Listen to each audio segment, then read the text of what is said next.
Hello and welcome to Texans Talk Money. I'm Kyla, your host and a peer financial coach at Texan Smart. Every episode, we will be joined by another peer financial coach from my office, where we will be navigating all the roads on how to handle your money as a college student. So sit back and get your wallets ready to be Texan Smart. Hello, everybody, and welcome back to Texans Talk Money. Today, I am joined by Adeline. She is one of our other PFCs in the office. How are you today? I'm doing pretty good. How are you? I'm great. So, today, we are going to be kind of touching on something kind of similar to when we had Eric Smith on last time, but it's a little bit more narrowed down to just college, and I just think it would be kind of good to talk about this because we're going into finals season and the summer and just the end of the year, and I feel like it's a good way to just end this little section of Texans Talk Money and the semester. So we're going to kind of just be going over, like let's just say one day you're getting ready for finals and then your computer just stops working. Oh, that's a disaster. Yeah, no. One of our PFCs in the office had that problem, and she's like, I don't know what to do. Luckily, our office had a computer that she could borrow, because otherwise she was like, I can't do anything. Shout out Cambry, we love her. And Kaiten. Okay, and so Kaiten. More than one. So we've been struggling in the Texan Smart office with our tech. It's fine. So that's just kind of like, you sit back, you look at it, and you're like, well, I guess life happens. Like, I just had a little fender bender yesterday. Life happens. I gotta get over it. I'm a big girl. It's gonna be fine. Yeah. And so that's just kind of one of those, like, life doesn't ask for permission. Mm-hmm. It just happens at the worst possible times sometimes too, or when you're having the most amazing time of your life. Yeah. And then it all comes crumbling. And you're like, okay, I got too happy about that. I got too happy. I have a personal story with this. So I'm in a sorority, and I had my sorority formal, and I parked it at my friend's apartment, and the next morning, my battery was completely dead, dead. And we tried to jump my car to restart it. Completely dead. I did not, think that I'd be having to spend $300 that day to get a whole new battery. Yep. But, life happens. Yep. Things happen. Can't always control it. And so that's just kind of one of those, you're probably like, why are we talking about this? This is a financial podcast. Well, like Addie just said, she just had to spend $300 that she was not expecting to spend. And that happens a lot. Mm-hmm. I know that I have plenty of friends that, they have an emergency where they have to run home and they don't have money for gas. Yep. And they're calling their mom, they're calling their dad. They're like, okay, I kind of need to come home for this, but I don't really have the money to buy a tank of gas right now. Yeah. Because it's kind of expensive sometimes. But that's just kind of one of those, like, you got to be prepared. Exactly. You got to be pre-prepared. Exactly. You don't want to be prepared late. You don't want to have to be reacting. That's one thing that Eric Smith said last week, or on the last episode, is you don't want to be reacting. You want to be proactive and be able to use what you have. Use your resources that you have. And so that's kind of why it matters. Mm-hmm. You don't need to be wealthy to be resilient. Like, you don't need to have loads of money to be able to bounce back. And an emergency fund isn't just your savings. It's that little peace of mind that you get when something does happen and you're like, oh, but that's okay because I have money just for this reason. And so that's just kind of what this whole thing's going to be about. It's going to be about being prepared, not scared. Yeah. I kind of like that saying. Like, was petrified yesterday, and I'm like, it's okay. It's fine. It gives you a peace of mind. It does. You're like, I have a reaction plan, and it's going to be great. I know exactly what I have to do now, so it's fine. Mm-hmm. And so what does that kind of look like for a student in college? Like, what do you think, Addie? So always being prepared, and you don't have to save that much money. You don't have to have thousands in your bank account or in your savings account. But maybe when you get a check or something from your job, setting aside $5, $10, $20, as much as you can. That 100%. Way you do have that emergency fund just in case your car breaks down and you have to spend $300, or if your phone breaks, or if you run out of groceries and you need some more groceries and it was so last minute and you didn't budget it out, things like that definitely happen. So I think just kind of starting to save like little bits of money at a time, so that way you have that emergency fund just in case. And it doesn't have to be titled as your emergency fund.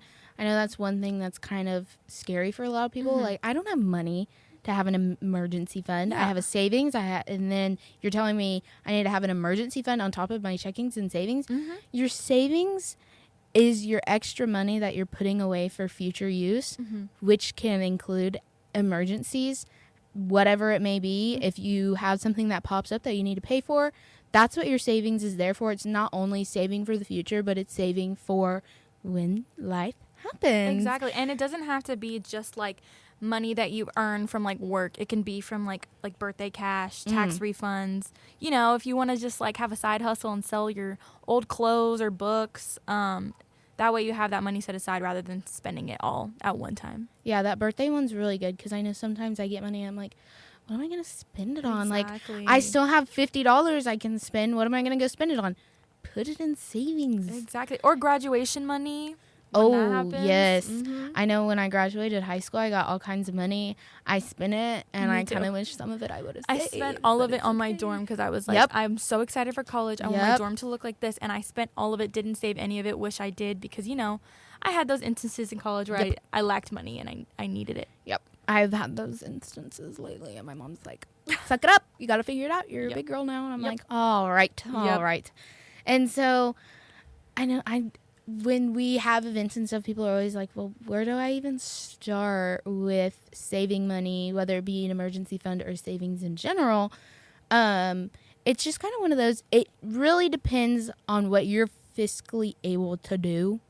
You don't want to be set yourself a goal of, I don't know, $800 when you have a part-time job that pays you like minimum wage of $8.50 an hour. Exactly. You don't want to set the goal of $800 if it's not applicable to you, or it's an achievable goal, because then you're just going to feel worse about it. You want to feel good about the goals you're setting.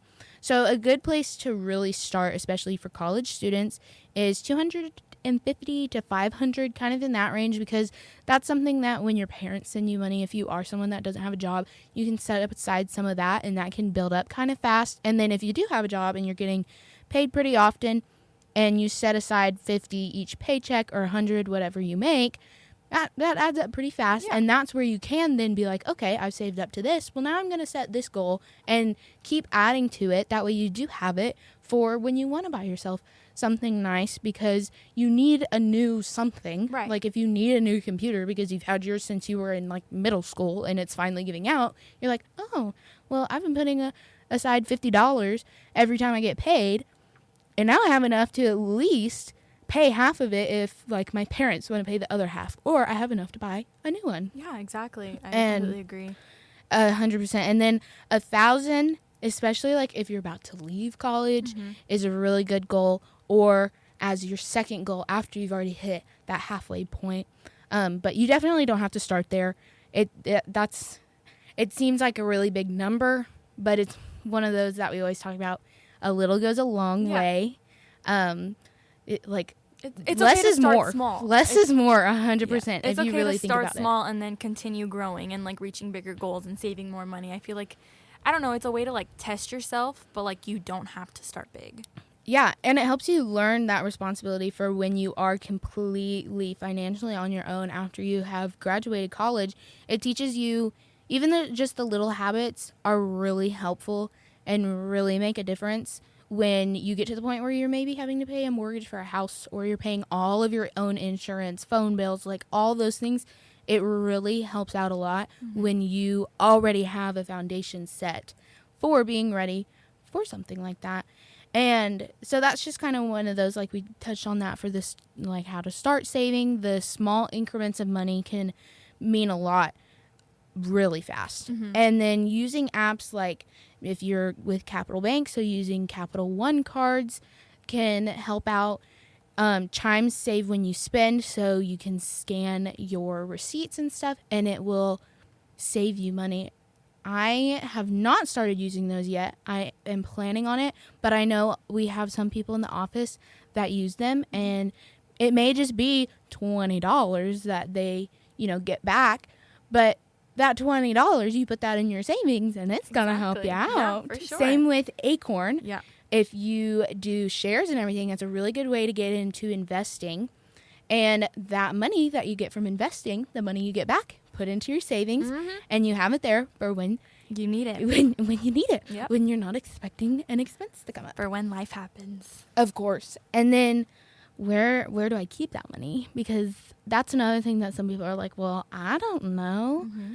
You go to your bank, you say, I'd like to open up a savings. A lot of the time, when you do open up a bank account, they open up a savings and a checking. And if you have an app, you can see you have like 2 accounts. And one will just be like a router number, but you can go in and change the name to be like your savings account, and that's what it is. And then you have your checking. And so you can keep it in there. Or there's apps like Ally, SoFi, and then the Capital One 360 where you can kind of just put it in there. And then if you're someone who you're like, I have that savings, if I see that number there and I don't have money in my checking, I'm going to want to pull it out and go spend it. Yep. Well, if you label it something that's not just savings, like savings sounds like you're saving it for when you don't have money. Yeah. But if you label it emergency use only, that can really be helpful. So because be then like, you're not going to, don't touch it. because then you're going to look at it and you're going to go to tab and you're going to be like, it's not an emergency though. It's going to be okay. Don't touch it. It's only for emergencies. You may shed a tear. You may shed a tear or two, but it's going to be fine. It's going to be fine. It's okay. And remember, it is not about having a perfect emergency fund. If you do dip into it every once in a while when you really need to spend money, it's okay. But let's be better. Let's refrain and only use it when you really need it. When you really need it. That is, we're gonna like whisper that when you go to bed at night, so it just sticks in your head. You know what I mean? And that way, it's there before the disaster hits. Because if it's not there, and you have completely lost your computer, somebody stole it, you never know what's going to happen, and you need to buy a new one, or you need to rent one, you're not SOL. You're not SOL, so. Yeah. And then, what do I do after it's already happened? That's the next thing. How do I respond to this? So, let's kind of do this little step-by-step breakdown. It's pause and assess, and then evaluate your options. So when something does happen, take a second, take a deep breath, no matter how big or small this issue may be. Take a step back, take a breath, and just assess the situation. Look at it, be like, this happened, I have this set in plan, or I don't have a plan, so I don't know what to do next. And then figure out what your solution is going to be, your reaction plan. So it may not be a right now emergency. Kind of ask that question. Is it a right now, or is it a later thing? Right now would be, my car battery's dead and I have somewhere to be. Right. A later emergency would be a cracked phone screen. Right. Yeah, that really sucks. Yeah, but I mean, it's not that like pronto you have to fix it, because you can survive with your phone being cracked. Yeah, you can survive with your phone being cracked as long as it's still usable, and it's not like when I shattered my phone and there were shards of glass coming off. It's fine. Yeah. But if it's like a crack up in the corner and it's very little, maybe don't go spend the $100 that it's going to cost you to get that tiny corner fixed when, 2 weeks from now, your car battery could go out and you're like, I only have 200 of the 300 I need to buy this car battery. Yeah. And you're just kind of at a loss, and you're like, well, now I don't know what to do because I didn't keep that money. I feel like you just kind of have to assess the situation and see like what's more important, and kind of just like base it off on how much money you have at the time, especially for like a broke college student. Yes. You're not going to have enough money to go and fix your screen. Like me, I lost a pair of AirPods, and I was trying to decide, do I buy another pair of AirPods because I can't survive without them? Or do I put that money towards something else that could help me? Luckily, I refrained. And I eventually found my AirPods. So, win-win. Exactly. You don't always have to, especially when it comes to something like that, if you lose something, give it some time because it may just show up. Exactly. Or you may need the money for something else. Or it's something you're like, it's not necessary. I don't need it right now. It's not like I need these for a class or I need these for my job. So I can refrain from buying it and save that money for a later date. And maybe once I save up enough, I can buy a new pair of AirPods if I still haven't found mine. Yeah. And so, like, just assessing and making sure you know whether it's a right now, I need to fix this because I'm going to die and it's terrible, or I can wait because it's not a necessity. It's not going to, affect my everyday lifestyle if I don't have this item. And then after that, you're going to evaluate your options. After you decide, is it a right now or a later? Use your fund if you need to, or if you have one. If not, you can borrow some money from someone and pay them back once you do have the money, or you can borrow, if it's, like a calculator. Let's say you don't have a calculator for a class. You can borrow somebody else's until you have the money that you need to pay for it. Also, the math center, you can, like, rent a calculator. Yes. And it's for cheap. You don't have to pay for, like, $100 calculator. You can rent it for the whole year. For the whole semester. Whole semester. For only a couple. It's not that much. It's not that much money. It really isn't. And same with computers. Mm-hmm. If you know that your computer's having issues and you can get it to a shop to get fixed, you can then go rent one and not have to go buy a brand new or computer. the library. The library has so many. Yep. And I never see people using them unless they're in there for a class. And I don't understand because I have so many friends that are like, my computer wasn't working or my iPad wasn't working, and so I couldn't do my assignments. I'm like, there's a whole building literally meant for that. I think they have, like, upstairs, like, laptops that you can borrow as well. It's they not do. Just they have them desktops. right on the first floor. Mm-hmm. You just have to go in and you have to pay for it, and you can just pull it out and you're good to go. Yep. And same with just asking. If maybe you don't know if those options are available to you, so go to your school's library, your offices, maybe ask a friend if they have one that you can borrow just so you can get an assignment done, or even ask a professor, can I get extra time on this because I have to go get a new computer or I have to fix my old one and I'm having to go get one to rent. Yeah, most of the times they'll work with you. Mine have been pretty lenient. A lot of professors are going to be very understanding, especially now that almost everything's online. They're going to be like, I get it. Tech stuff happens and you can't always, be fully prepared for it and know in 2 hours my computer's going to die, so I can't finish the assignment that's due in 4. So it's one of those, you're not always fully prepared and you can't always be fully prepared, but that's why you want to be able to have those savings. So if you are able to go and make that purchase or repair, you can do that. Or if you need to go and rent, you have money saved for that too. And then ask if it has to do with job loss and you're having to pay for rent or you're having to pay for tuition, something like that, whatever it may be. If you are stuck in a pickle and your financial aid has been delayed, but you have to pay for this class, you can go to your university's financial aid offices, and a lot of them have emergency grants or funds. And so you can actually get like a short-term loan to help you pay for that. And then once you have the money, you just pay the university back and it'll be like you never had it. And so it's, it's not something that a lot of people know about. Mm-hmm. I didn't know about it till I was researching for this episode, and I was pleasantly surprised about it. Yeah, it's a great option. And then try quick little gigs. We were talking about this. The going and selling your old textbooks, mm-hmm. selling clothes you don't wear anymore, selling shoes, whatever it may be, or even if you make something, mm-hmm. sell some of that. Small business, maybe side hustle. Maybe if you have the Cricuts that cut out stickers and stuff to put on shirts, maybe sell those a little bit. Or if you make buttons, a lot of people around here like their little homemade things that are nice and cheap and easy, but also get you money. Yes. Even if it's just a little bit goes a long way. Yeah. I love that saying here.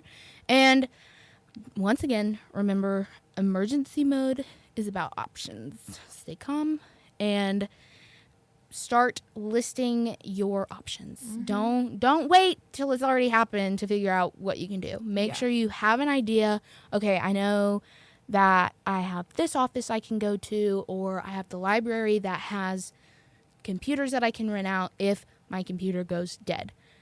Because if you're not, pay attention when you're going through orientation, or pay attention to your teachers during syllabus week when they're talking about the different offices on campus that can be helpful if something happens, that are free to, at your disposal every single minute of the day. Because, they understand, that you're a college kid and you don't have all the money in the world. You're no Bill Gates or anything like that, who can just, whip out $100 bill and be like, okay, give me a new one. No. I think if I did that, I'd cry. I'd shed a couple tears. I hate breaking big dollar bills. It's just one of those, I get you, girl. And so let's just go over a couple survival tips. Some resources. Like I already said, your campus probably offers more than you realize. Tarleton offers a lot more than I realized after I got here and I went through T-Week and everything. And sometimes even off campus, there's a lot of resources that are open to college students, like credit cards that are really easy for students to get and are meant for students. So their interest rates are fair, their limits are fair, and you're not going to, be putting yourself in huge credit card debt, stuff like that. Your savings accounts can have rates where if you leave it in there, you build on it and you actually earn money from leaving your money in there. So kind of, along the same lines of all the stuff that may be on a college campus when it comes to renting stuff out. You can rent out computers, you can rent calculators, you can actually rent textbooks too. Yeah. So let's say you get into a class and you didn't realize you needed this textbook, but you can't buy it right now because it's $115. But you can rent it for a week for $30, and you can afford the $30. Go ahead and do that, and don't dig yourself a hole with $115 to buy the book. Yeah, and a lot of the reasons, a lot of college students run out of money so fast is they like to go out and eat food. They like to eat food. Yeah. But Tarleton has the Purple Pantry, which is an option to help you, get some free swipes to D-Hall. They have the pantry where you're able to grab, snacks. So that's always a good resource as well. Yes, they have snacks and then even stuff to make meals if you're in the dorms that have kitchens, which I think is really awesome. Or if you're off campus, it's still at your disposal to use. Same with the meal swipes. And it's free of charge, you're already paying for it. So you just have to sign up for the meal swipes and you just go swipe your card and you'll get the meal swipe every day. And which I think is really awesome. And same with kind of the health and mental services. You're already paying for that stuff. Don't spend your money to go to a hospital unless it's super serious and you're like me where you have to go to the ER for your issues. Try the health center first, and if you need to, they will refer you to the hospital, and they'll be like, we can't really take care of that here. You're gonna have to go. It's a little bigger than us. So use what's not gonna make you spend a bunch of money first. I know sometimes you're like, well, it's like a school nurse. They're just gonna give me a mint and tell me it's gonna be fine. They're not. They can test you for things. They can test you for stress. Which test I think is awesome. Yeah. You can go get tested for free. But if you went to, there's some places you go to and they're like, okay, that's going to be $20. And you're like, hello? I just wanted to make sure I wasn't dying. I just want to make sure I was okay. And so, use your free resources or your cheap resources before going to the expensive stuff because that's no fun. And just, remember, you're a college student. Everybody understands not every college student has, money flowing out of their pockets. Most of us are just now learning how to be financially responsible or are struggling with the financial independence and are spending far too much money. Whatever it may be, there's always going to be someone in your corner, and a lot of the times it's your university, believe it or not. I love Tarleton for that reason. There's always someone in your corner here. So just remember, if you need something and you don't know if there's an office to help you, you can look it up and you can find a registry for all the offices and what they do. And all the numbers, emails, whatever it may be.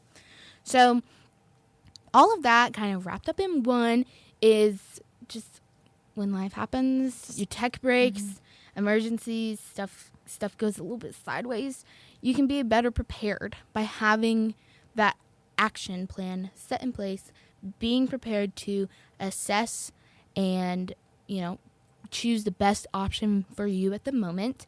and that you don't need the perfect plan. Just a wee one. Just a wee one. Just a small one. Just so you're not like, oh my gosh, so you don't feel like you're like pushed in a corner and you don't know what to do with yourself anymore. Exactly. So a little bit now equals less stress later.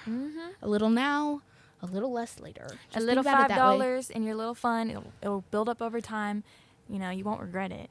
No, $5 isn't going to hurt you right now.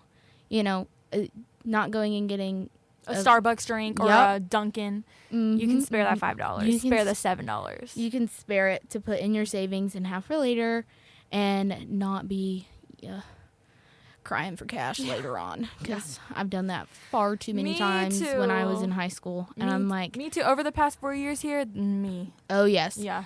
That is what we're here for. We're here to help you out. We are here to help you out. And we are learning as well. So. Yes. And we're just going to kind of have a little challenge this week. I'm going to keep this little thing going. So, like I said, set aside just $5 to start your quote-unquote Life Happens Fund. That's what we're going to call it. Set aside $5, $10, whatever you want it to be. And save your school's emergency contacts in your phone, whether it be like your UPD or the health center, you know, mental health counseling, whatever it may be that you might need when you least expect it. Save that there. Same with roadside assistance. Tarleton has a full-on roadside assistance number. Save that in your phone. You're going to need it one day. You probably will. You're going to need it one day. And one small move at a time equals one step closer to being ready. So always make sure you're ready. You never want to be caught off guard or in the dark. Let's say in the dark, because if you're caught off guard, that kind of happens. That's what life happens. But you don't want to be in the dark when it does happen. Right, exactly. So I really hope that everybody has an awesome final season and everybody does really good on their exams. And I hope you all have an amazing summer, and we will see you next semester. And remember, be well, be ready, and be Texan Smart.